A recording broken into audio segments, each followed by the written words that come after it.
What is up, everyone, and welcome back to another episode of the SomeWhatSports Podcast. My name is Chris, and I'm joined by two of the greats in this industry, Jurg and Dame. Fellas, how are we today? Doing good, doing good. Happy to be back, boys. Had a 1 week reprieve. I was actually doing some play-by-play commentary last Thursday, so that's why I was unable to make it. But I had a little bit of fun talking basketball last week where I was, and now I'm back talking sports with my boys this week. I couldn't be any happier. I'm doing good. I got an exciting night ahead watching Batman. But other than that, life's the same. That's nice, Dame. Dame gets exclusive tickets to premieres like that, guys. Okay. Because Dame's a VIP, bro. He's box office. Anyway, enough of that talk. Because everyone's probably watching Batman, so Dame's not that special. But we are here to talk sports. We're not here to talk about Batman. Now, guys, it's a special week this week because this is the first week in a while, maybe, I don't think ever. I'd have to check the catalog of our recordings. But first time in a bit where we're going to talk about the four major sports. That's right. Excluding soccer because we don't have soccer experts yet. North American sports. Yeah, exactly. Thank you, Jurg. So we got NHL news, MLB news, NBA news, NFL news. Now, luckily, us three, all of us, each individually will handle at least one of the sports, and then I believe for one of them, Jurg and Dame will handle that together. But the rundown is basically NHL, because that's how we start off. That's how we beautifully start off via Jurg, and then we'll go on to the MLB news, and then we'll talk some NBA, and then we'll finish off with some NFL.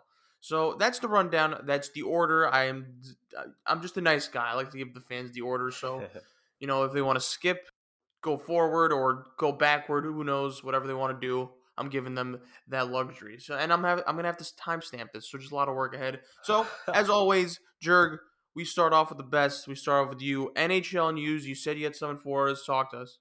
Yes, well, beginning our Sports Equinox episode of the pod, which I personally think it's the first time we're talking all four in just one particular episode, but of course that will be official in the comments below.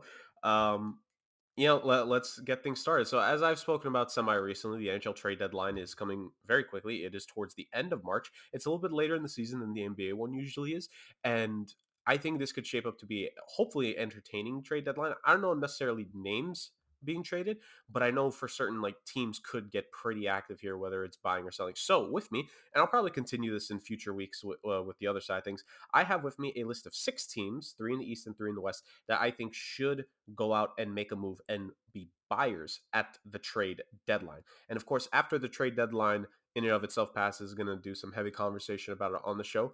May or may not, hopefully may, have a guest at that time, have another hockey mind in here. That's a little tease for the people, just in case anyone follows all the work we do. I have done work with this person before with hockey, so there's your hint. There's your little spoiler. But moving on in and of itself, the 6 teams that I feel should be active this NHL trade deadline. Number 1, I'm going to go with the Boston Bruins. Ultimately, the top need for them, I think, is a second-line center. I think Boston, while still a pretty good playoff team this year, is not as strong of as a cup contender as in years past for a couple reasons. One, I think the East is really deep. I think Boston needs more depth, and I think a second-line center would really do this team well. I think the bottom 6 is fine. I think the defense is capable. They're not going to make a move at goalie. So second line center is the only position where I think they could make a move at. I could see them going after some guys in the Western Conference that could be available. JT Miller in Vancouver, because I don't think they're a real playoff team. Joe Pavelski on the Dallas Stars, if they're not a real playoff contender. So I have Boston going after a second line forward. And the names I've said, pretty notable. You'd have to give up a pretty penny. But I think if you're Boston at this point, if you even want to compete against the top teams in the East, you got to make a move like that. Next team I have is I think the usual name around this time of year, the last couple of years, the Toronto Maple Leafs. I have defense and or goaltending.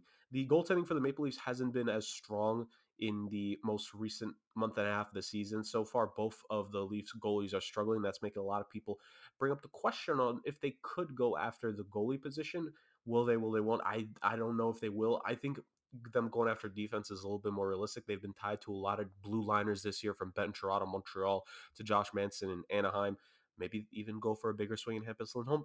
Probably not, but irregardless, I think the Toronto Maple Leafs will definitely make a significant defensive acquisition because, of course, for a long time, anyone knows, I think even the casual fans know it at this point, that this team is known for their big foreign forwards with Matthews, Marner, Tavares, and Nylander. I think this team needs defense. They need to step it up a little bit more on that side of things come the playoffs. And I could definitely see an addition, at least at the blue line, this trade deadline. Maybe do they make another move for a goaltender? Who knows? But definitely see a defensive upgrade coming for Toronto this trade deadline. And my last team I have, not so much one that everyone's talking about. I have the Washington Capitals. I'm going to stick with it. I'm going goaltending here for them. I think they need to make a move in goalie. I'm not impressed with either guy. Both Vitek Vanecek and Ilya Samsonov have been good at times this season, maybe slightly above average, but just not great. And I think for this aging team with Ovechkin, who's not getting any younger, with a defensive core that is good offensively, but their defense, it's hearsay. Like John Carlson's a great offensive defenseman, not so much two-way or defensively. I think they need to have a significant upgrade in net goaltending. Goaltending and physicality lost them the series against the Bruins last year, which I predicted from the start Boston was going to dominate that series, and they did. So I think Washington should go after a goalie. A couple names that have been tied to them, at least someone recently, Jonas Corposalo in the Columbus Blue Jackets. Perhaps even bringing their former goalie and Braden Holtby back in the mix. He's on Dallas on just a 1-year deal. He's actually played pretty well this season for the Stars. Maybe a reunion there is possible, but I have the Capitals going after a netminder within the next couple weeks, because if they don't go after one, just plain and simple, I don't see them going on any kind of run and probably losing in the first round for what I think would be the 4th year in a row after they won the Stanley Cup, and that would just be absolutely brutal. Moving on to the Western Conference now, that was the East. I just ran through my 3 teams. I'm going to start with the Nashville Predators. I think they need a goal scorer. Nashville surprised a lot of people this year. They're a defensive, hard-nosed team. UC Saros, to me, if I had a vote, I don't think I'll ever be this important, but if I had a vote for the Vezina Trophy Award, which is the award given to the top goalie in the league, I'd give it to UC Saros. He's amazing. He's the only reason that Nashville's in a wild card spot right now. The defense is pretty solid with Roman Josi. They have some talented forwards, some guys having resurgent renaissance seasons this year, but I still think they need to add another goal scorer to the mix. I look at more smaller names, but perhaps like a Tomas Tatar in the New Jersey Devils. That hasn't worked out for the Devils, but maybe they could get some draft capital back for him. And Tatar has had 20, 25 goal seasons in the past. I think Nashville could use him. Maybe even another guy on that Devils team in Andreas Janssen. Or perhaps they go to Columbus, another guy who's had a 25-goal season, Gustav Nyquist, who has 2 years left. I think I could see them going after guys with a little bit of term left, because I think Nashville, with this current core, they want to try to focus on guys who they can keep around for a little bit and not necessarily have to re-up. That's why I wouldn't have them going after any guys with 1-year deal on just 1-year deals, personally. But I do think overall goal scoring needs to be the way they go. Maybe they swing for a big fish like a Patrick Laine, who's a free agent after this season. Who knows? That'd be a dream scenario. I think Laine would be dynamic on a playoff team, and especially for Nashville. But that's a little bit too much. I don't think the Predators would actually pay for Laine there with what that could cost, because he is a supremely talented goal scorer, to say the least. The Edmonton Oilers. This team has been a roller coaster the entire year. Fired their head coach, hired a new one, and as is tradition in the NHL, they're doing good with their new head coach that they have so far. I think the team still needs a addition in net. I think, of course, McDavid and Draisaitl are 2 of the top 5, 6 players in the game. I think they have a solid enough blue line. I think ultimately it is in net. Now, choices, the biggest name that they have been linked to this entire time has been Marc-Andre Fleury, a under the radar name that I think could get moved depending on how this team is looking at it is Jonathan Quick of the Los Angeles Kings. Now, the Kings have their young goalie of the future, Cal Peterson, locked down on, I believe, a 3-year deal he inked this past offseason that starts next season. So Jonathan Quick has, including this year, 2 years left. So he's got 1 more year on his contract after this at a reasonable just under $6 million cap hit. I don't think that's too bad, especially because he's been pretty solid this season. And I think sending him to Edmonton would be good. I think the Oilers need to upgrade in that. And Jonathan Quick has proven in the past, even at his older age, he can still perform pretty good for you in the playoffs. And that's where the Edmonton Oilers have struggled in the McDavid and Draisaitl era so far. But if they don't go after him, if they just want a guy with 1 year left, it would be Marc-Andre Fleury of the Chicago Blackhawks, my team. That's for another episode, but Marc-Andre Fleury has been pretty good this season for the Blackhawks. Not as good as he was last season when he won the Vezina, but still a respectable goalie, one of the big names in the game, and I think he would be a tremendous addition with a guy who has made it to 5 Stanley Cup Finals in his career. Five Stanley Cup Finals in his career. He's been a backstop to teams that have won in the past. And I think his experience in Edmonton would be something most needed. So I think the Oilers just need to, push on, pay whatever it needs to be paid, because they need an upgrade in net if they want to have any success under McDavid and Draisaitl, because eventually those 2 guys are going to get upset with the lack of success as well. And finally, I have the Vegas Golden Knights. Now, despite everything potentially going against Vegas in making a move here, I think they do need to upgrade the blue line a little bit. They have a good enough team behind their top guys in Shea Theodore and Alex Petrangelo. But I just think one more really solid defenseman would help out that team come the playoffs. I think they have the offensive pieces. Those guys just tend to not always show up come playoff time. And I think a defenseman would just help the goaltending there. And Robin Lehner, he's been pretty good this season, but I don't think it'd be bad to add another good defenseman to help him. I personally would think Ben Sherratt, just because Vegas has dealt with Montreal in the past with the Max Pacioretty trade.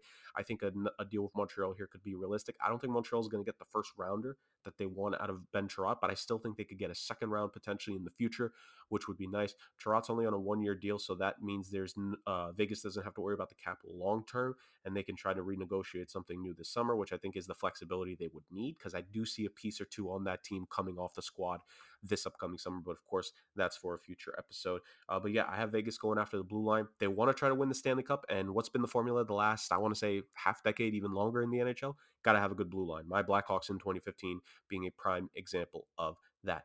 And those are my 6 teams in the Eastern and Western Conference this trade deadline in the NHL that I think should make a moves. Of course, I predominantly focused on buyers. Potentially next week, I could be going more so on sellers. That's, backstage conversations to happen in terms of more trade deadline talk. And that's really what it is with the NHL, just seeing what teams are going to make moves and, hopeful that it could be anything as dynamic as the NBA trade deadline. I don't think a James Harden caliber player will be traded, but I think some contending teams have a chance here to really gear up for what could be the most entertaining NHL playoffs we've had in quite a while. All right. Beautifully said as always, Jurg. Okay. As always, we start off hot with NHL news. Now we move on over to MLB news, where I don't know what's happening. I just know that there seemed to be some progression in ending this lockout, and then there was a swerve, and it's actually not gonna end soon. So that's all I know about it. That's the outsider's perspective of it. I just know that it seemed like we took a step forward, but we actually took 2 steps backward. Dame actually explained the updates last week, and if you guys want, you can check it out. But shit happened in the week that in the week that occurred since last week's episode. So I guess both of you, and Dame, let me start off with you. Has there been any progression? Has there been any movement at all? Are we like still bound to get disappointed? What's happening? Well, so like I mentioned last week on the episode, the owner set a deadline, and that was March 28th. Not March 28th, February 28th. Before they reach their agreement, and if they couldn't reach their agreement, they're going to cancel games. But then on February 28th, late at night, they had meetings all day and all night long. And a lot of people thought there was a lot of optimism going into that because of how long these meetings were.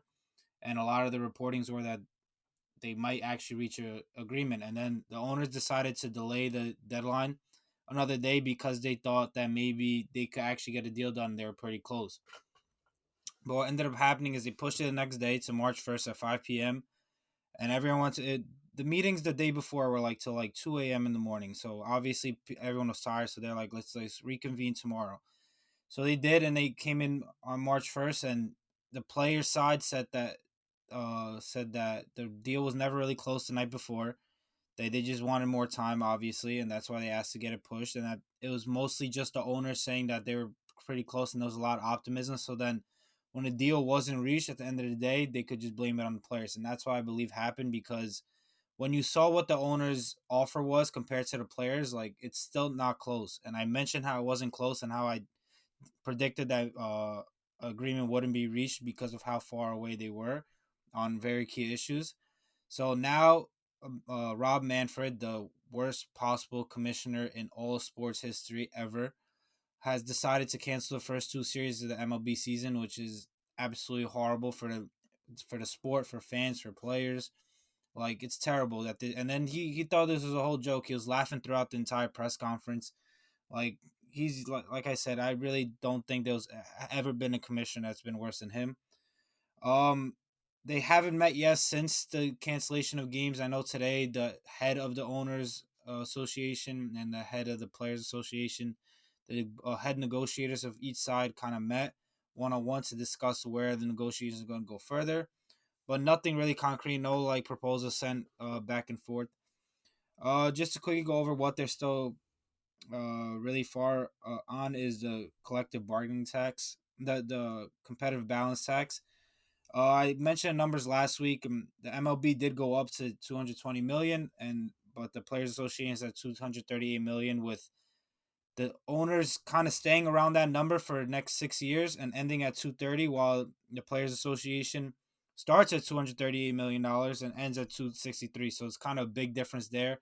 And this is something players are really hard on because, like I mentioned in the previous podcast, like contracts are just going to get bigger. Everyone's going to try to top each other, and the game's going to grow. Teams are going to make more money. Owners are going to make more money, and players are supposed to be making more money. But the only way to let players make more money is if you raise the limit to which they can be paid, and that's what the collective bargaining tax is. So that's something they're very divided on, and I don't see how they're going to be close to it anytime soon.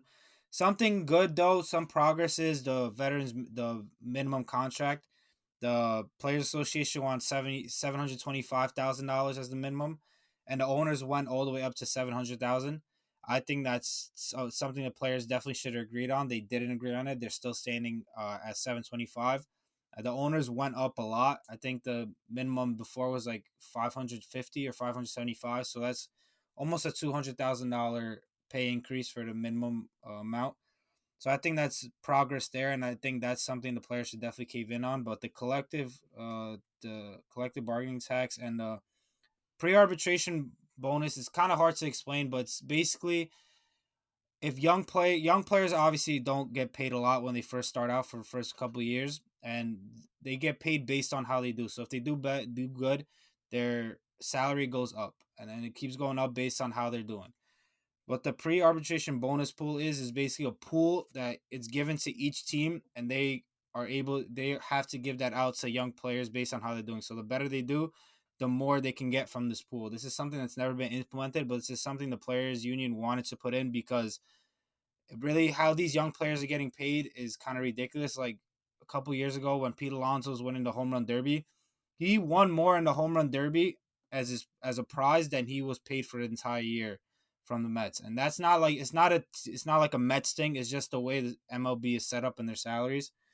But yeah, I think it's really sad because a lot of people say that it's a dying sport and all that. And obviously, when you cancel games and you see the way the commissioner runs the sport and how greedy the owners are, it's really sad to see because that's not going to help you grow the sport. This is not going to help you make more money. And to be honest, I don't see this anytime soon because the owners are okay with missing games in April because that's when they have the least attendance in their stadiums and that's when they're making the least amount of money. So if they can miss games and lose a couple bucks here because they're billionaires, they're okay with that if it helps them with leverage over the players in a agreement that's going to make them even more money than they missed out on. I think that's what they're going to do at the end of the day. So I don't think this is ending anytime soon. It's sad, but I think the players should definitely hold their ground because they deserve what they're asking for. No, yeah, Jurg, you weren't here last week, so what's your take on all this? Yeah, so part of the reason why I definitely want to make sure we touch base on this again was because their deadline passed first, and also, to give my 2 cents on it. Of course, Chris knows something about 2 cents because he does an Wink, wink. amazing. He's part of an amazing podcast called the R2 Cents Podcast, best movie podcast out there on podcast Mm. and YouTube today. Now, uh, Mwah. the 2 cents when it comes to the sports aspect of things. I definitely agreed with a lot of what Dame said last week when I listened back to the episode. Basically these two sides are so far apart. It my whole thing, and I know Dame can attest to this. I think he mentioned it last week, but the idea that they didn't start really negotiating until several months after the end of the season, when we knew from the very moment the final out of the World Series happened, the CBA was done. You had this entire time. You had the entire time to be able to start negotiating, and they didn't want to do that early. And to me, that's just absolutely ridiculous. And the fact that, technically speaking, this is the funniest part about this, boys. You can still run a season without a CBA. You just run on the old terms, technic for a brief period of time until new things can be reached. So the fact that this lockout happened, kind of like what Dame attested to, this is fully on the owners because the MLB Players Association is not going to stand for less than in a lot of these things. Now, kind of what Dame said, I think the increase on the minimum salary for both young players and veterans. I think the fact that the owners went up to 700K is something I think the union will eventually cave in on, because concessions will need to be made. And I think they will give into the 700K here soon enough. But from there, I think it's just going to be a wild thing. So this was earlier in the week of what both sides wanted. So the MLB essentially wanted to maintain the current financial outlay to the players, kind of like what Dame has attested to the last 2 weeks with the competitive balance tax. The MLB wants expanded playoffs, which they're probably going to agree on the Players Association. I mean, an international draft and on-field changes. The MLBPA wanted fewer artificial restraints on free agency, get players paid more earlier in their careers, address service time manipulation, and competitive integrity. I think those last two are the biggest ones to me personally, because the idea of service time manipulation has just been, to what Dame said earlier, it's a sham and a joke what happens when these guys enter the system. So the way it works is that if you're in the minors in a given season for more than 10 days at the start of a baseball season, that can no longer count as a full year of service to you. But if the team brings you up to the roster after those 10 days, that's the funny part. You still don't get the service. So you could only be in the minors for 11 days. You could get called up, play the rest of the year in the majors, and that's not a year of eligibility for you to get closer to free agency. And I know you remember this, Dame, when Vladimir Guerrero Jr. was still a prospect. People were like, when are they going to bring him up? It's because Toronto was deliberately delaying when he would come up to the main roster, because they wanted to keep him for as long as they could because of the service time rules. Aaron Judge, presently speaking, Pete Alonso on the Mets, the way it is structured is that these guys cannot make money at the most opportune times. Aaron Judge, think about this, was a AL MVP candidate his rookie season. But because he was in the minors for so long, and he was kind of old, like not super old, but he was what, Dame, like 23, 24 his rookie year, I want to say? Like it was Mm-hmm. something along those lines. It's pretty The old. fact that, yeah, the fact that he was unable to test free agency soon after, I'm not saying the immediate season after, but 1 or 2 years after that, like, is Aaron Judge going to get paid? I think this summer when he's finally free agent, is he going to get paid what he would have gotten 3, 4, 5 years ago? Probably not. Is Pete Alonso going to get paid if his production ever slips? Probably not. Like the biggest problem here is that because of these service time rules, guys are unable to hit free agency at the earliest possible age. And then when they hit free agency, all these analysts and these former general managers, and this is my one thing I always disagree with David Sampson upon, is like, these guys aren't worth the contracts. Yeah, because the system you have in place doesn't let you pay them earlier enough, doesn't let these guys test earlier enough to be able to get paid properly. So this whole system is a sham. And competitive integrity, this is the biggest thing, because before the whole process thing happened in Philly, before the Ottawa Senators have been blatantly tanking in the NHL these last couple of years, and the Red Wings 2 years before this one, in the NFL, the Browns and other such teams, before all those teams before all those teams made tanking as mainstream as it is, MLB was doing it first, baby. How do you think the Houston Astros built up that core that they won the World Series with? How do you think the Chicago Cubs built up that core that they won the World Series with? Because, and again, Dame can attest to this, the Astros and the Cubs, for our time in like middle school and early high school, Dame, sucked. The Astros had like 3 straight seasons where they lost 100 plus games. And let's be real here. If we look back at that roster, I'm willing to bet a majority of the people on those rosters probably were not on a major league team within the next couple seasons. Like it's an absolute joke. It's an absolute joke how baseball has managed to get away with this for so long. And now finally the players are saying, nope, we're not going to allow it. We're going to put our foot down here. And here's the funny part. This is kind of my final point to all this, is that I wasn't surprised that Manfred came out to cancel games, because at the end of the day, and I think, Dame, this is at least my opinion. You could say real quick what your thoughts are on it, but this is my idea, is that I think this current round of CBA negotiating is a prelude to the next time the CBA comes up. I don't think we're going to have 162 game regular seasons anymore, because I think the pandemic taught the owners and the players, but especially the owners, that they can still get plenty of the TV contract money and not have the full 162 games. That players can still get paid a good portion of their salary, if not a majority of it, and not have 162 games. And I think with Manfred announcing these early cancellations, I don't think it increases urgency, because I think both sides understood, because of 2020, they don't need 162 games anymore. Now, I don't think they're going to go, obviously, pandemic was so unique, they only had 60. It's obviously not going to be that. It's still going to be in the triple digits. But I can see baseball in not this go around, but the next time the CBA is up. I could see them going down to 128, 115, 120, like some arbitrary number along those lines. I think after this, I think this is a prelude to the fact that we're not going to have 162 game regular seasons in the future.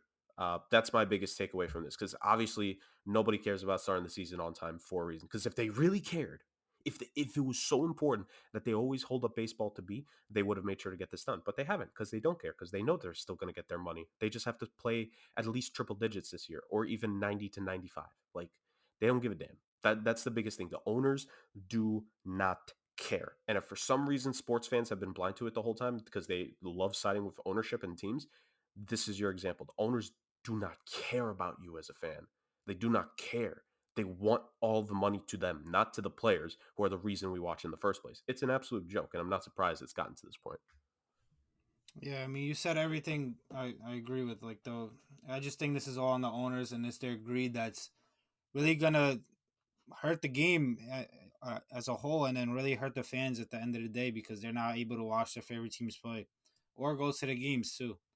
What do you think of what I'm, because I honestly think, Dame, like, I don't think after this, like, obviously it's still going to stay, it's going to be less this season, but it's going to be back next season. Like, do you think they're going to have less than 162 eventually? Because I think this is just them, like, I think this is just them realizing they don't need it. Like, I'm not saying it's going to happen next season, but like the next time in like 5 to 7 years when they have to negotiate again, I think they're going to realize they don't need all 162.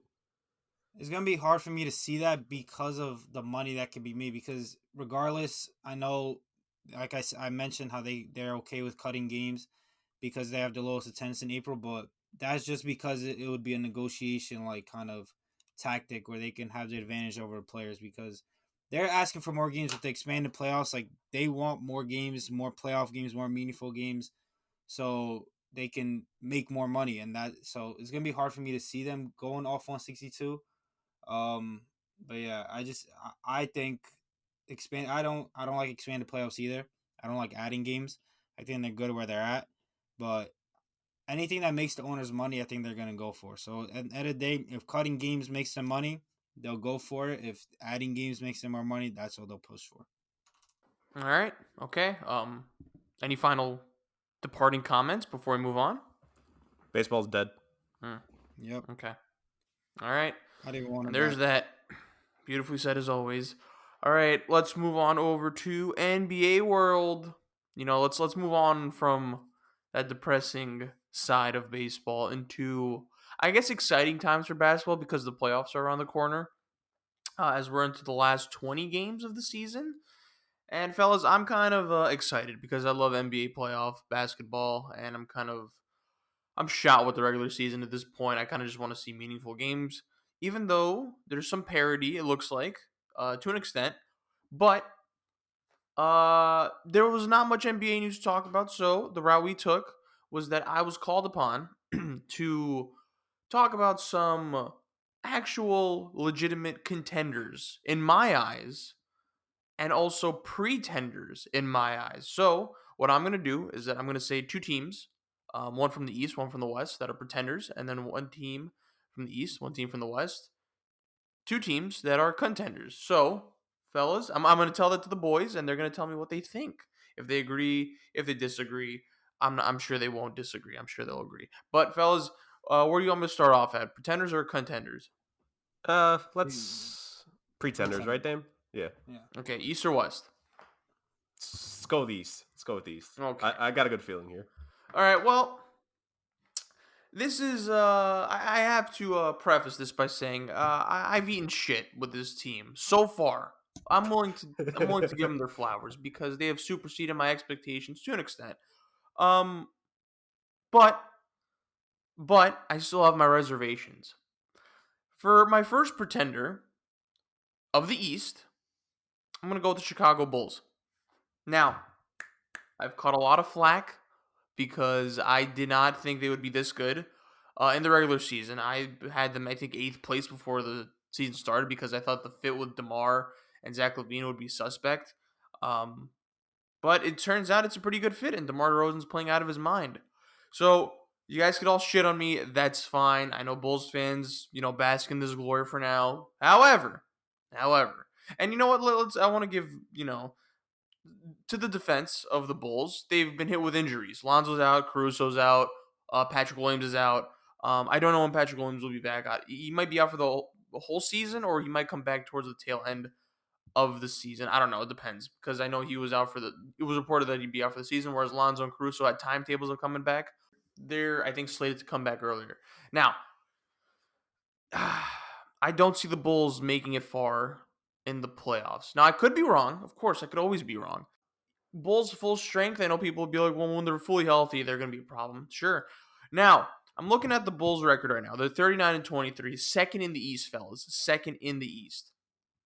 Now, you want to look at the NBA conference standings right now? Because I have a feeling, I have a very strong hunch. I have no idea why. I'm going off no basis. But the conference standings as it looks, they're 1.5 games behind the Miami Heat. I personally don't think the Bulls will end up first place. So let's say, for example, they're second place. Mm-hmm. Okay, guys, do you know who the 7th seed is right now? Toronto. No. Toronto. Yeah. So that's the play-in. 7th through 10 is the play-in tournament. So 7 plays the 8th seed. Now, do you guys know who the 8th seed is? Yep. Okay, do you guys want to say who the 8th seed is? Dame, do you know? No. It's the Brooklyn Nets. Yeah. So the Brooklyn Nets are, I believe, 4.5 games from the 6th spot. Now, you need the 6th spot to get it to be within the actual playoffs. Like, that's the cutoff point for the play-in. Because we don't know the timetable of Ben Simmons, because Kyrie still isn't slated to play home games yet because of, like, I don't know, the vax mandate. I don't know what's happening with that one, but nothing's confirmed yet, and then KD's coming back tonight, actually. You don't know. But they're 4.5 games behind the Celtics. Celtics have caught fire.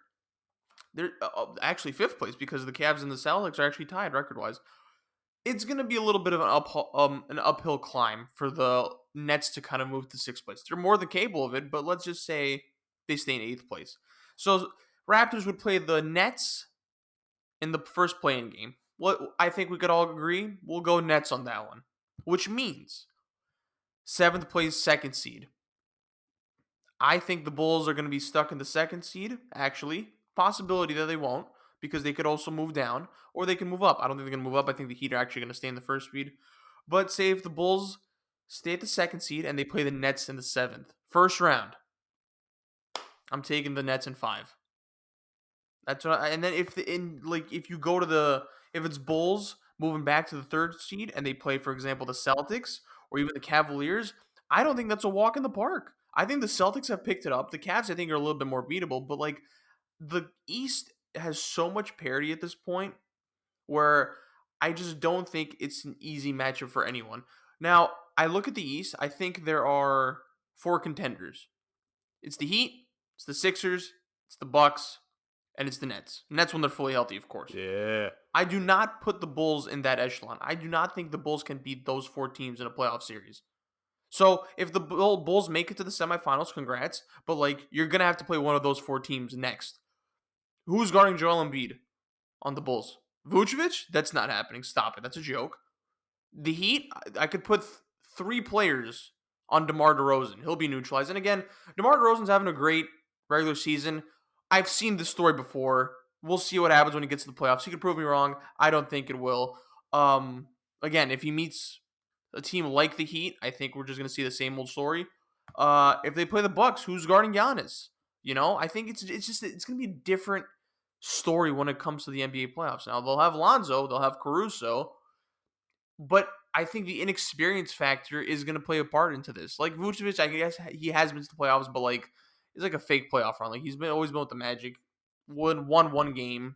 They're always like a low seed that gets eliminated. Yeah, it's like I don't really view that as like actual playoff experience, But DeMar has been there. But then again, like I feel like DeMar's playoff experience has always been kind of askew because like he always ran into LeBron and like he's had somewhat playoff success because he was with the Raptors and they always made it far until they met LeBron. But I feel like that final meeting always clouds everything before. It's the same thing we see with Harden, right? So I think the criticism we give Harden, we have to give to DeRozan here. Everyone's giving DeRozan flowers and he deserves it, but come on now. I just don't see them beating those 4 teams. I don't. I think when the game The Chicago Bulls play a very fast offense, but when the playoffs are here, it becomes a little bit slower.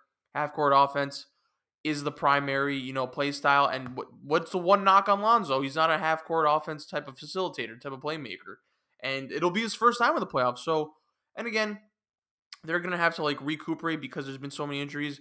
I just don't see the Bulls beating those teams. Like they could, dude, if they play the Nets in the first round, I think it's a wrap. I would root for them to beat the Nets because fuck Brooklyn. I just don't see it happening. So, guys, am I bugging out for thinking that the Bulls are pretenders? Damn, you go first. No, I mean, I agree with you. I was on the train with you before the season that I didn't believe in the hype. Obviously, we were proven a bit wrong on that. A bit. They're playing out of their minds.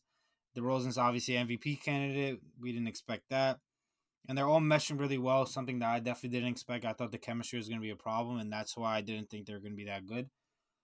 But obviously, you got to give them credit where credit's due. But I do agree with you that they are pretenders because I just don't trust them in the playoffs. I wouldn't put them among the elite teams to come out the conference like the Heat, the Bucks, the Sixers, and the Nets. Yeah, I'm still going to give the Nets their props because they do have KD as long as they're healthy. I'd rather them over the Bulls because I still haven't seen this regular season basketball and postseason basketball is two completely different things. So it's going to be interesting to see how they are in the playoffs. I'm still going to ride this ship and say that they're pretenders and they're not what everyone's making them out to be. I could be proven wrong, but let's hope not. Let's hope not for my sake. But I do agree with you, they're definitely pretenders because I just don't trust them going into the playoffs. I don't trust the team that they have. And I definitely like a lot more teams out in the East over them. I love it. I love it. We've been anti-Chicago this entire season on the podcast. We have been, and guess what? It sticks here. I was with these two fine gentlemen early in the season. I think I gave them a little bit more credit than most. I think I had them a little bit higher in our preseason predictions in the standings. But that being said, I've had a bone to pick with the Chicago Bulls this entire season because people have been coming at me talking about how they could be conference finals contenders and final contenders and yada yada yada. I'm not gonna dive too deep into this, boys. I'm just gonna give you some hard numbers because boys, men lie, women lie, but you know what doesn't lie? The numbers. Here are the numbers on the Chicago Bulls this season in the Eastern Conference against the other top teams in the East, like my man Chris has so eloquently mentioned. And I'm just sticking specifically with the top 6 teams in each conference here. They are 0-3 against the Miami Heat, 0-3 against the Philadelphia 76ers, 0-1 against the Milwaukee Bucks, 1-1 against the Cleveland Cavaliers, 1-1 against the Boston Celtics. That is 2-9 against the other top 5 teams in the East this season via the standings. Now let's go over to the Western Conference. A little bit more limited sample size, but let's just see how they're doing against those top 6 teams. 0-1 against the Phoenix Suns, 0-2 against the Golden State Warriors, 0-2 to the Memphis Grizzlies, 1-0 to the Utah Jazz, 0-1 to the Dallas Mavericks, 1-0 against the Denver Nuggets. 2-6. Combined against the other top 11 teams in the standings, they're 4-15.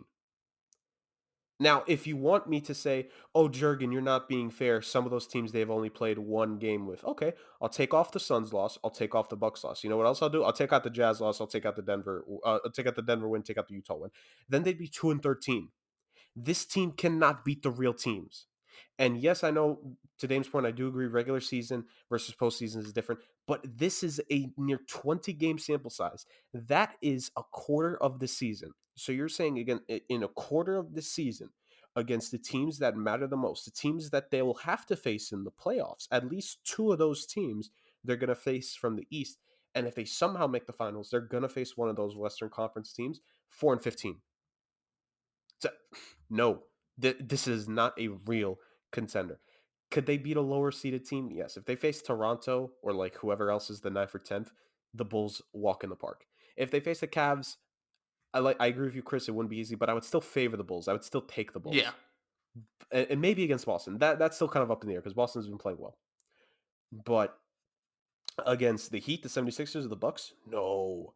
Against if they somehow made it to the finals against the Warriors, oh my God, no. Against the Suns, nah, because they don't have a Giannis Antetokounmpo like the Bucks did against Phoenix last year.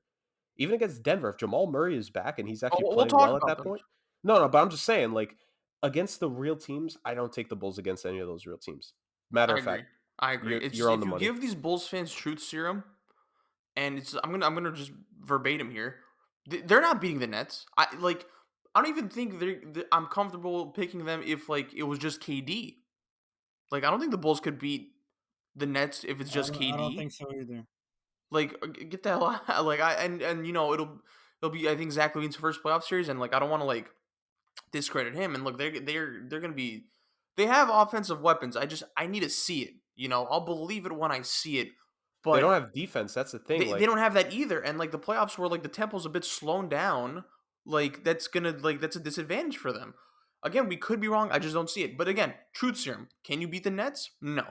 Can you beat Philly? No. No. Especially with how they look with Harden now, definitely not happening. Can you beat Milwaukee? I don't think so. I don't think so. And I don't know when Brook Lopez will be back, but you're not stopping um you're not stopping Giannis. I think Drew you could Holiday put is a great Drew Holiday defender. and Middleton on some of like the key offensive weapons there. I mean, they'll do their best they can. They have bodies to put on their key offensive weapons to a point where like they're not going to stop them, but they'll slow them down to an extent, right? And I trust Milwaukee's defensive scheme to make it a little difficult for the Bulls. The Miami Heat, come on now. We talked about it before before the regular season. There's Jimmy Butler, there's PJ Tucker. Bam, who They can have guard Bam. I'm perimeter trying to think of more players. like wing players actually that they have. But even like the guards actually Kyle Lowry Kyle Lowry. himself. Like they have so many defensive players to like disrupt this offense. I don't think like people understand. And like Miami is their key built for the playoffs. There's no shot. I'm sorry. I don't think the Bulls are. They're not in that tier. It depends. Like the Bulls, what constitutes a successful season for them? Making it. I mean, I guess making it to the playoffs because God knows how long it's been since that happened. But like a second round. I mean, from what I've been hearing this whole season, after the hype with them, come on, it's kind of a failure if you just get to the second round because of the hype I was hearing. With how they're boasting, it needs to be conference finals. And if I may, Chris, kind of to summarize everything you talked about there, I think this is the simplest way we can talk about the Bulls. They don't have a single player on that team that can win you a playoff series by themselves, and Nope, I don't care about every Zach single Levine other fans. team Stop it has. now. No, that's what I'm saying. Like every single other team we talked about, Yeah, Milwaukee has Giannis, Brooklyn has KD, and I agree with you. By the way, like even if Kyrie and Ben Simmons were out for that series, I would still consider Brooklyn because Kevin Durant by himself, like we saw him do it to the Bucks last season with better defenders. Like it's yeah.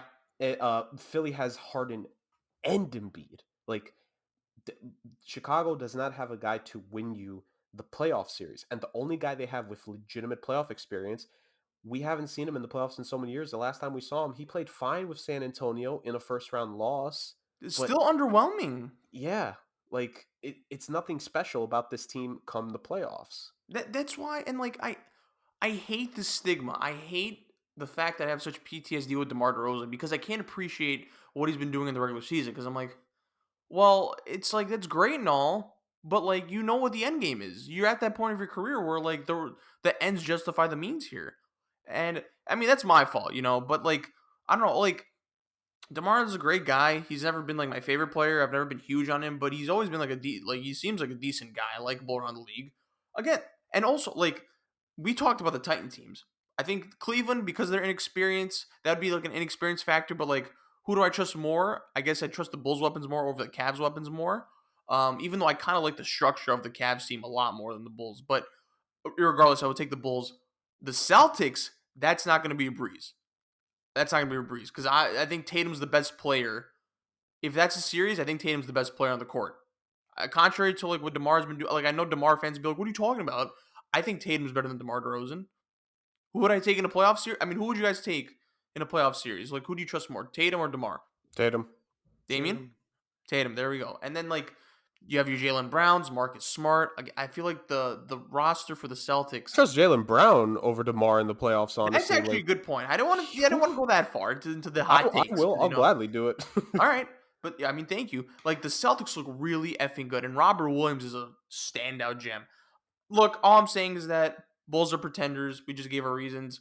I mean, Bulls fans, if there are any of you out there that are listening to this, hit us up on IG. You'll know our handle at the end of it, and then maybe we could schedule something. Who knows? But let's move on. That was a little too long. All right, pretender for the West. Now, guys, it's a little bit of a cop out answer. I've been kind of hesitant to like say like these young teams as pretenders. For example, like the Cavs are going to make the playoffs, but I don't want to call them a pretender because like the expectation wasn't there and no one expects them to be like a contender. So I'm not going to bully them. I will say this: a team that I think they're not a pretender, but a team that I think needs to like calm down a bit in terms of like the noise, right? I mean, like it's your team, I get it, and they're playing beautifully now. Make all the noise you want, but in terms of just like the expectation of being a championship contender, needs to tone down a bit just until we see a little bit more.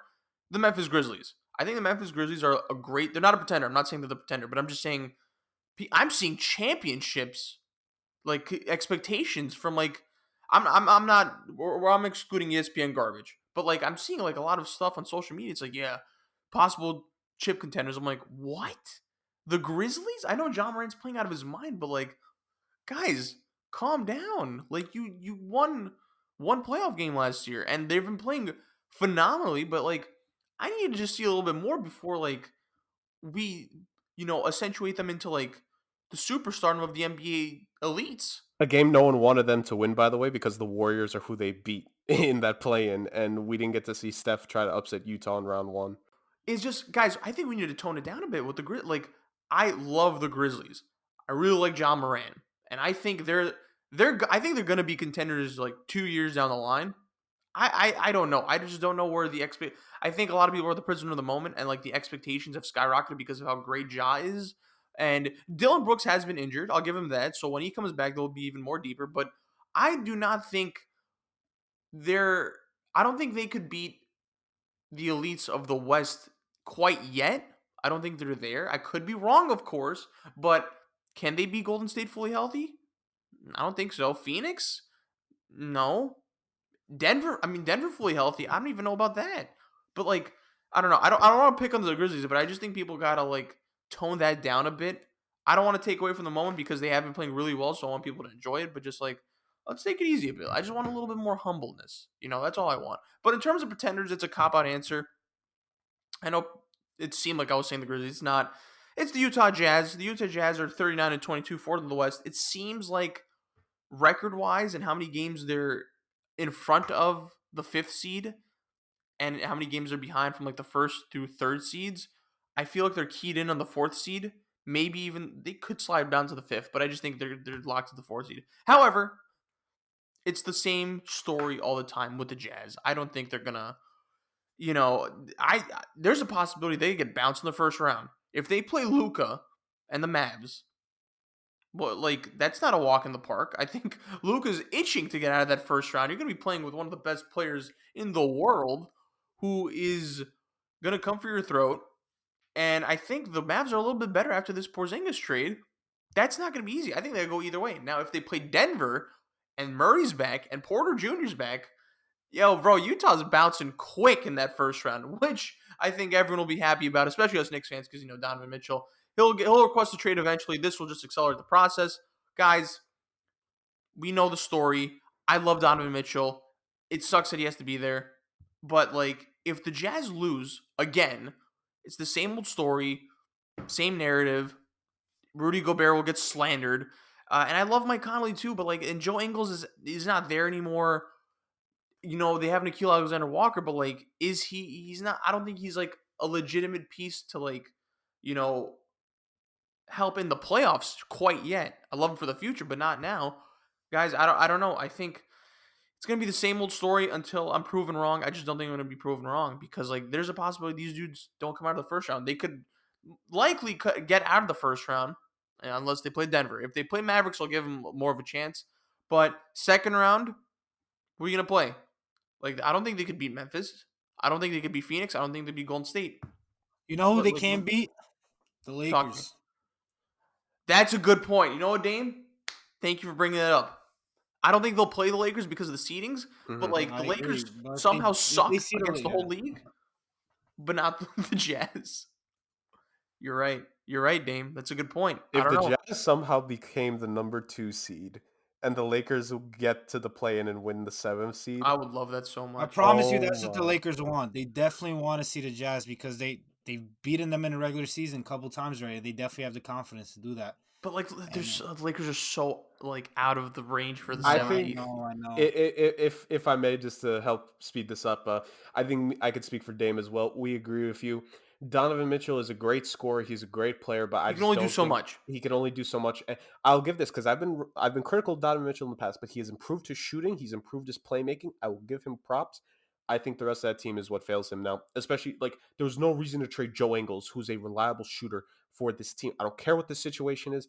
I don't think they need to trade him. He's a locker room guy. I don't like it when you get rid of locker room guys. This is a Miami Heat fan who Udonis Haslam's been a de facto assistant coach for 6 years. Like I just don't like what Utah's doing. Quinn Snyder impressed me so much last season. I don't like what's going on with them this season. And I agree with you guys. I think they lose to anyone. I think if they face Luca, I think Luca's gonna torch them because Yeah, no one on that team can play defense. And if it's Denver, like we already know Gobert can't play half court playoff defense. You're telling me Jokic is gonna have to be guarded by like a 6'9" Royce O'Neal? That's it. Like Jokic is gonna that's the average. thing. Like, yo, Jokic could bring like because Jokic could play in the perimeter, and we know what happened with Gobert against the Clippers. Oh, we know. Yeah, so like, I mean, Dame, you don't have to comment too much about it, but like, I'm assuming you agree here. Yeah, I mean, I feel like you just lock in Utah as a pretender from day one of the season, Yeah, it was a no cop out matter answer. what. Like, but on your Grizzlies point though, I actually am higher on them than you are. That's fine. I don't think they. I wouldn't go as far as championship contender, but I definitely think they could make the Western Conference Finals. I just don't think anyone's Yeah, beating Phoenix. I just don't think anyone's beating Phoenix. But if it wasn't for Phoenix, I think it'd be wide open. I definitely think the Grizzlies would be one of those teams. I'm just really impressed with what I'm seeing. It's not really just Ja. It's just the way this team is playing all together collectively. I think it's like a poor man's version of the Phoenix Suns, to be honest. They're not as good as them, but I think it's very similar basketball that they play all together. Very defensive, very collective on offense and all that kind of stuff. So the structure of that team is really well placed. Like exactly. The Memphis plays really good basketball. I don't know if I could see them going that far just yet, and they could possibly get there next year. But like, I just don't see it this year. And I'll come to my number one contender for each team. But Jurg, do you have any comments about the Grizzlies thing? I'm kind of with you. I think I do have a little bit more faith, but it's just them being a young team. I think the way everything is shaken up this year, I think it's favorable. But them against, because I think right now they're the third seed. They face Denver, right? If Jamal Murray's back, man, I don't know. Yes, That's yo, scary. Jurg, talk. Go ahead. Go ahead. No, it's like that's scary, dude. Because I don't think people forget Yeah, that go ahead. first round series when Donovan Mitchell went off, Jamal Murray went off. Jokic is last year's MVP and could be the MVP again this year. Like I don't even need Michael Porter Jr. back, respectfully. If Yeah. Murray is back averaging 20 and Jokic is the MVP, that's a wrap. Like, I think Denver beats Memphis there. I really do. Like, Memphis, it's all about the matchup. I think in Memphis and Chicago, it's all about the first round matchup they get. I really do.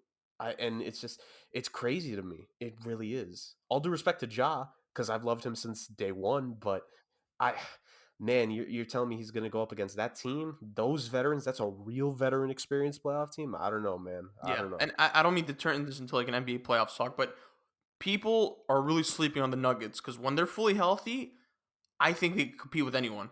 I think they really can because Jokic will have a lot more help.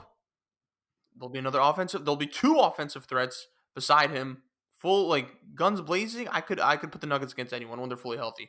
Might take a lot for them to get back in sync because of like the time it takes for Murray and MPJ to get fully healthy. But dangerous as hell. Dangerous as hell. All right, let's go quick. I'm gonna say them back to back actually. For my contender, all right, I'll go with the East because I think this is more.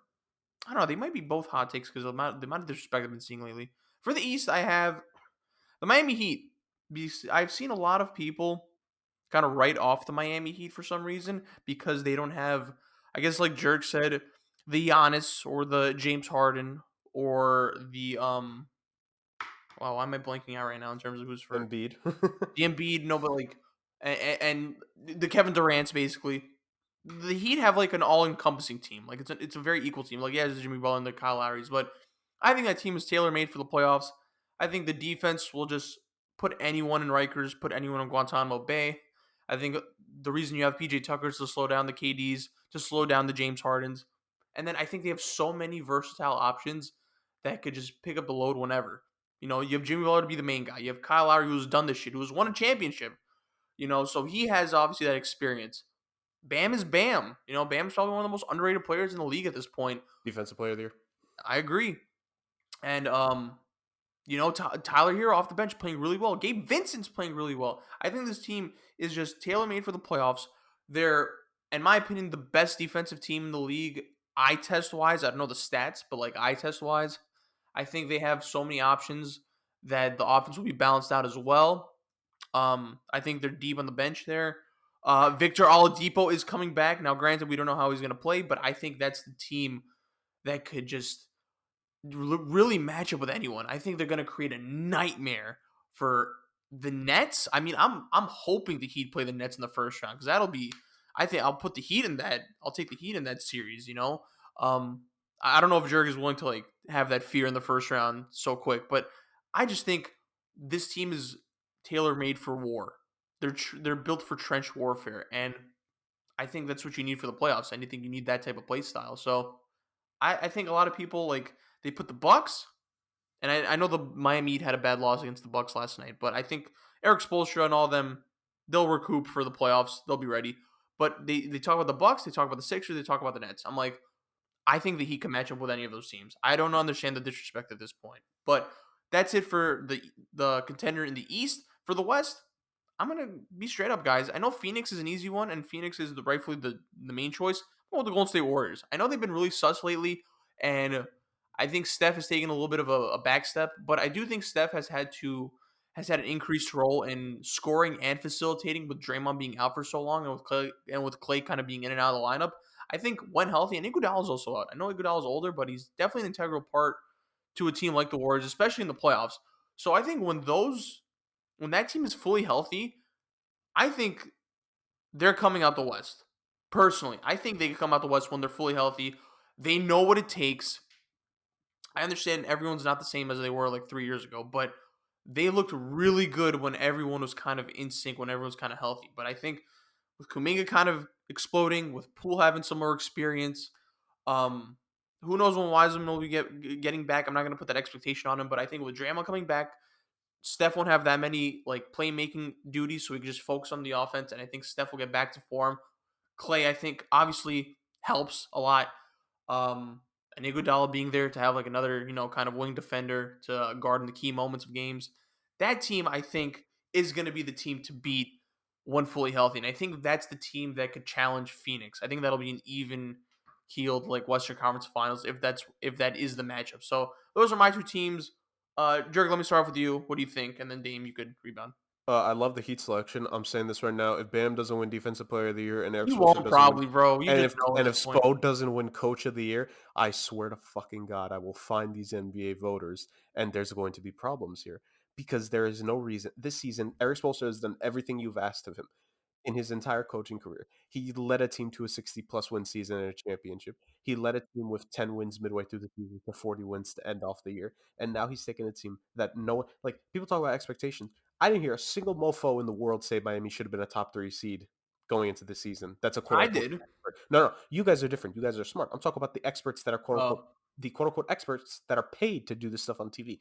No one wanted to put Miami in the top 3. And Easy, now Jurg. I don't want you to get fired, bro. it's hey, I don't care. I'm spewing against anyone right now. Nice. And like it's just shout out to JJ Redick, by the way. That man's a truther. Matt Barnes, by the way, he gave the Heat some props on yesterday's episode. So just saying, those are my guys. Everyone else don't care. Those guys have done everything you've asked of them this season. And here's the interesting part about the Heat. They're in this position. Jimmy has missed double-digit games this year. Bam missed a whole month and a half. Kyle Lowry's missed like 20 games this season. The 3 best players on this team have all missed a double-digit games, and this team is the first seed. So if they're actually fully healthy, then what are they going to do? Like, come on now.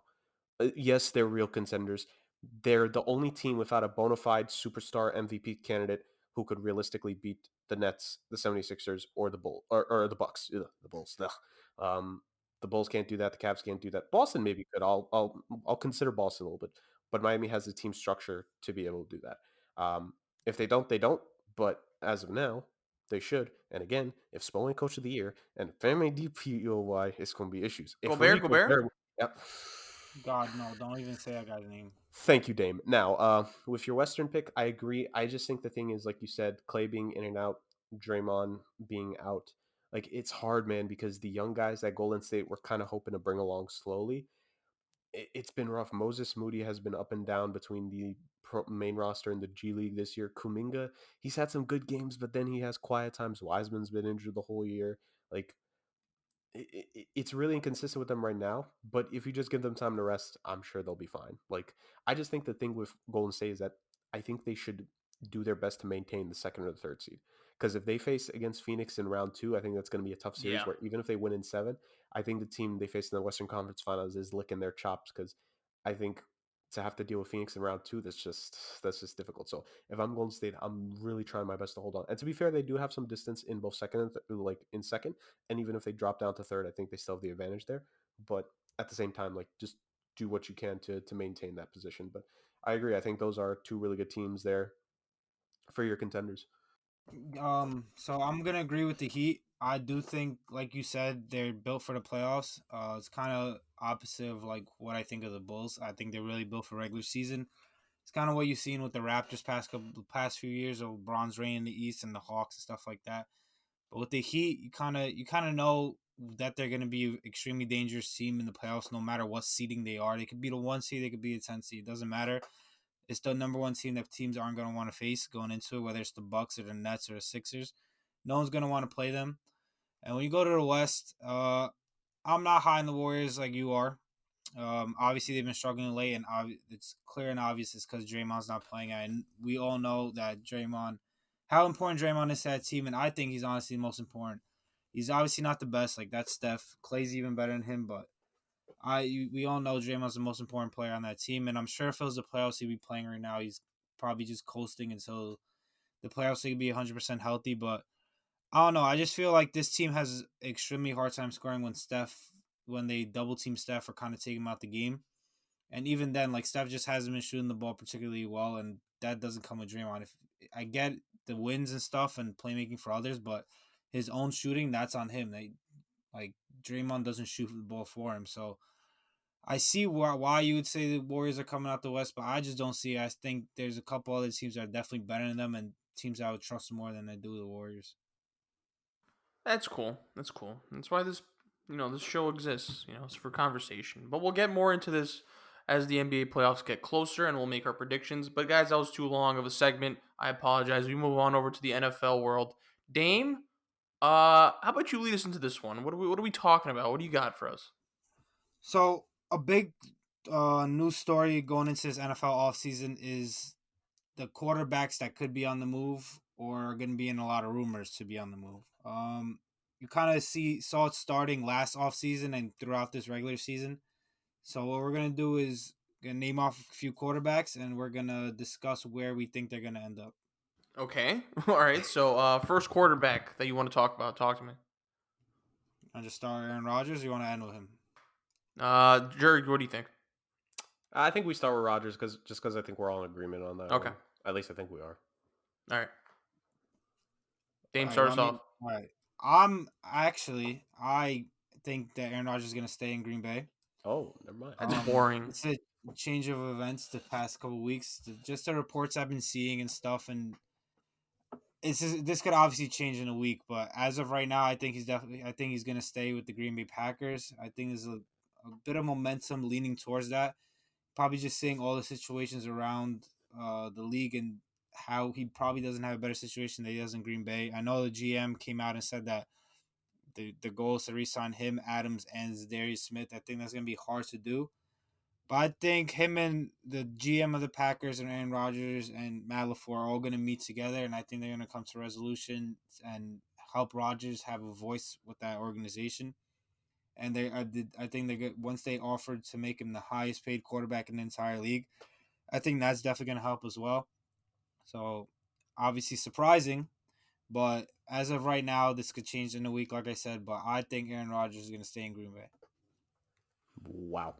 Okay, I would not. Maybe we should have saved Rodgers for last. That's on me, boys. I apologize. Um, So I'm in disagreement. I've wanted Rodgers out of there for a while now, and I think he should go. But I have a little bit different reasoning this year because I think just salary cap wise, I think it's better for the Packers roster construction long term to actually field a 53-man roster that he's gone. Just because they're already negative 40 plus mil. Yes, they've been doing some restructuring here and there, but they still have a lot of room to make up, not just to get out of the red, but then to have enough green to keep Devontae Adams. They're going to have to restructure Rodgers' contract if that's the case, but they're still going to have to let a lot of pieces go, including key pieces like Rasul Douglas and Devondre Campbell, who played really well for them last year, who are going to command a couple mil a year. I think it's just best for business, as a great man once said. A cerebral assassin once said that it's all about being what's best for business. I think it's best for business for both sides to work out some kind of agreement here for a deal. I think Rodgers is just leaving there would be a nice career reset for him and to an organization that'll actually try from the second he's there to build a championship team, not someone that's willing to quote unquote go all in. And by all in, I mean let your Pro Bowl center walk in free agency and then trade for a third best wide receiver on a championship team at most in Randall Cobb. That's going all in, ladies and gentlemen, apparently. Um, like, I think it's best for both sides. Now, where I could see Rodgers end up, I know it's kind of a cop out, and I know because Kansas City's there, but Denver just makes sense. They have some cap space to play with. They have some draft capital to play with. I think it makes sense that that defense was really good last year. You put just a Pro Bowl caliber quarterback there. They're a playoff team. You put Aaron Rodgers there with that team.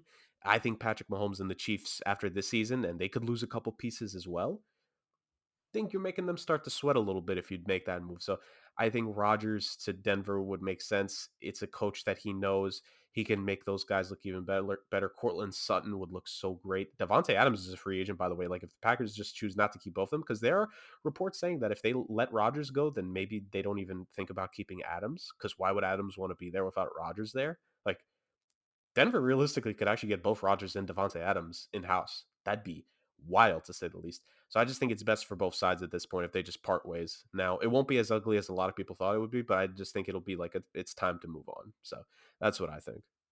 Okay. I don't know. I hope he leaves Green Bay just to like have a No, story. absolutely. I definitely hope he leaves, not only for the story. I just hope he leaves for his own sake.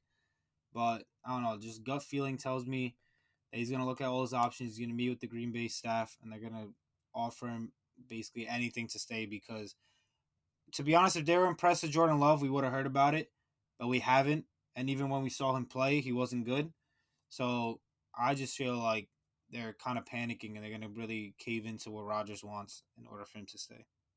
Denver Broncos. Denver Broncos. All right. I hope so. Okay. All right. Dame, what's the next quarterback? Let's go Russell Wilson. This is going to be boring as well on my side. I have him staying with the Seattle Seahawks. I just personally don't see another team that he will look to and be like, damn, like it's a better situation I have here. Like he's one of the highest paid players in the league. He has DK Metcalf. He has Tyler Lockett.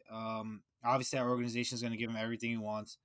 I know they didn't have their first round pick this year because God, some team absolutely robbed them in a trade from some overrated, overpaid safety. But I think hopefully we hear this every offseason though, like that they're gonna change the offensive scheme and they're gonna let Russ cook and this and that. But hopefully this is the year they do it. And I just think he's comfortable in Seattle and he doesn't really see any other situation that could be better than he has now. Um, they had definitely had a better second half of the year. This could change obviously during the season next year or during the off season next year. But as of right now, I think he's gonna stay in Seattle. Interesting take right there. I see. I want to be fun. I want to see these quarterbacks change, but the thing is that I don't know if they see the only two teams in my head that I could actually see Russ going to that I think the situations wouldn't be too bad. I don't think Seattle would trade him to because both those teams are in the NFC for me. I think the Carolina Panthers could be interesting. They've been building up that defense the last 2 years. I think there's some potential there. And offensively, if Christian McCaffrey's healthy and you have DJ Moore there, like that's pretty good for Russell Wilson, and they have a really strong offensive line that Seattle has kind of lacked for the most part for a lot of Russ's tenure. Like it just makes sense. And then Washington again, the defense, Terry McLaurin, not as good as Carolina, and maybe it's on the same level as Seattle. Just it's a different place for him to play. But I'm kind of with Dame. I don't think this is the time that he's going to be moved because Pete Carroll's still there. I think if Carroll retired, I think maybe Russ leaving would be more realistic. But I don't see them breaking up yet now that Carroll's still there. I think it's at least one more year, but I don't have any confidence. I don't think they're making the playoffs next year at all. Dame? So next quarterback, let's go to Deshaun Watson. Obviously, Ooh. there's been a lot of like stuff that's been going on with him off the field, and he missed the entire season this year. Before he said that he just wasn't never going to put on a Houston Texans jersey again, and he demanded a trade. And then all these kind of sexual allegations came out, like over 20 women accused him of sexual assault. And I still think that legal proceeding is going on, but I don't see how he's gonna come back to the Texans. Now they've been open to even listening to offers for him. Uh, Last reported on that situation. And I think that's definitely something that's going to happen. But obviously, I think it's going to wait till legal proceeding is over. I don't know when that's going to be. I know the commissioner's office and the NFL office has to go through their own investigation and proceeding as well. But if he were to get traded this all season and move from the Houston Texans, I'm going to go with the Denver Broncos. Obviously, this has been a popular spot for Aaron Rodgers, and Denver has been QB needing since Peyton Manning was there. And John Elway is pretty impatient. He's a QB guy, and he wants QB there now because he has a team there now that is a QB away from being a real contender, not only in that division but in that conference. And I think he's going to go hard for a veteran QB this offseason, whoever may be, especially if he strikes out on Rodgers. I think that's his number one choice, as you see with the head coach to bring in and stuff like that. But I think based on my predictions, after he strikes out Rodgers, I think Deshaun Watson's going to be the next guy he goes after because of how elite this guy is. Like we forget, like this guy was a top 7 quarterback in the league, and he can throw the ball, he can run the ball. He's made the playoffs to the putrid Houston Texans roster. So Mm-hmm. I think if everything clears, if all legal procedure clears, and the NFL clears him to play, I think the Denver Broncos is the spot for him. Wow. Okay, so I also have him leaving. I don't have him staying in the AFC because I think this is kind of a finicky thing. I don't think teams want to trade guys within conference. That's why I think Russ is going to ultimately stay in Seattle. Because, like I said, I think it's Carolina or Washington off the top of my head right now. I don't think Seattle wants to risk keeping him in the NFC in any way, shape, or form. So I don't know. Even though Houston's not going to be good, I don't know if they just want to keep him in the AFC. I think they would ship him. So I also have him leaving, Dame. And I think a really entertaining team he could go to. I think it's one of these two. And this is just for fun. This isn't based on this isn't based on rumors per se, but this is more so just for fun. The Saints and the Buccaneers both need quarterbacks. Now, I don't think the Saints are realistic because of the cap hell, but the Buccaneers, man, hey, the GOAT just retired, but you got a head coach there that, you know what he says? He says, no risk it, no biscuit, boys. And I think with the way Bruce Arians wants to run the offense, like, why not just get a guy who could, just sling it 55 plus yards down the field if need be, that can hit guys in stride. I think a Deshaun would be able to convince a Chris Godwin to re-sign. I think they would keep Mike Evans is still there. Maybe you could convince Gronk to stay there, even though it's not Brady. It is a Deshaun Watson who's supremely talented. And Gronk may retire, and if he retires, he retires. But then you still have Cameron Brate and OJ Howard. And I feel a lot better about Deshaun Watson throwing it to those guys than I would Blaine Gabbert, to say the least. So I just think it'd be entertaining for Deshaun to go there. Plus, I think he would like the situation in Tampa because it's you go from one state with no income tax to another state with no income tax. It's Florida. You keep the hot weather. Like, I know that'd be most ideal for him probably, and I think that is just what could happen at the end of the day because sometimes it breaks right for people that they haven't necessarily acted like they deserve it recently. But we're not here to really go too in depth on that situation per se. But those are the three biggest names, of course. But I think we do have a couple more guys here. So Dame, Yes. I will let you keep it going, man. And if you want to go rapid fire with a couple of these names as well, you're more than welcome to. But who's the next guy? I'm gonna go with the most boring guy I've left. I'm gonna go with Kirk Cousins. This guy is pretty much the most average quarterback you get, if not below average. He's obviously notoriously known for not winning the big game, and obviously because of the talent they have on that team, from Dalvin Cook to Adam Thielen to Justin Jefferson to a couple of those guys on that defense, and a new coach coming in, like. There's rumors: are they going to move off Kirk Cousins? Are they going to look to draft a guy, trade for a guy? But at the end of the day, I just feel like they don't have any other option than to stick with Kirk Cousins. This draft is not loaded on QBs. You're not gonna bring in a guy like Kenny Pickett or Matt Cornell or Sam Howell, and he's gonna be make Justin Jefferson, Adam Thielen happier.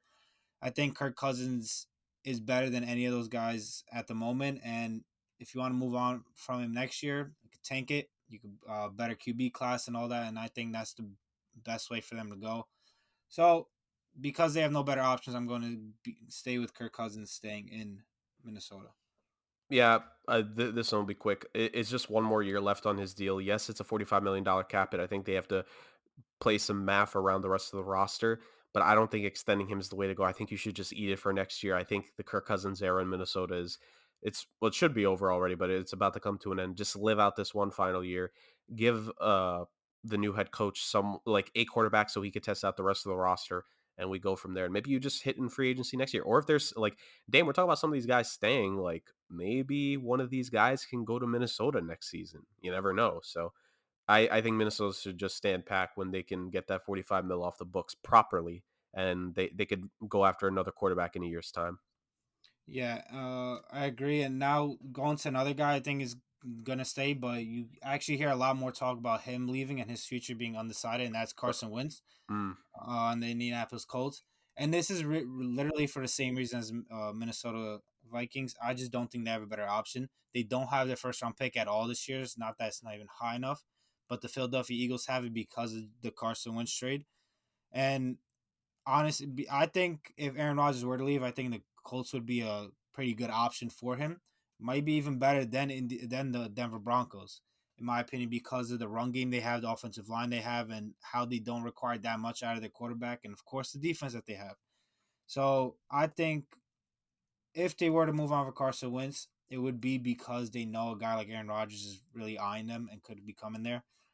But I know he wasn't the greatest last season, but they just missed the playoffs off a brutal loss to the Jacksonville Jaguars in the last game. But I don't think he was that bad. He wasn't terrible. He wasn't one of the worst QBs in the league. Like he was below average, but I don't think they could do better this offseason. I think they're gonna. I think it's gonna be definitely his last season there. I think they're gonna uh. cut ties with him after, but this season, I don't see them moving off him. See, I'm torn on Carson because I think they would make a quarterback change, but I don't think, like you said, I don't think it's going to be a big upgrade. I'm gonna wait on it a little bit because I think you might be mentioning one more guy that I think could be some interesting Mhm. conversation. So the But last guy. yeah, I think Carson. Like, I just think they're gonna trade him in because that Jacksonville loss did it. And I think if they win that game and get in the playoffs, I think it's fine where they at least made it. But because they missed out, I think and Carson played so bad in that game. Like, it was just because the funny thing is, you look at his season, he only threw like 7 or 8 interceptions this year, Yeah. which is not bad. But just he didn't step up when he needed to a lot of the time, and it really came back to bite the team. Especially like he played like I think the numbers were decent, but he didn't play great at all in the Tennessee games, which like they traded for him to be able to play at that level.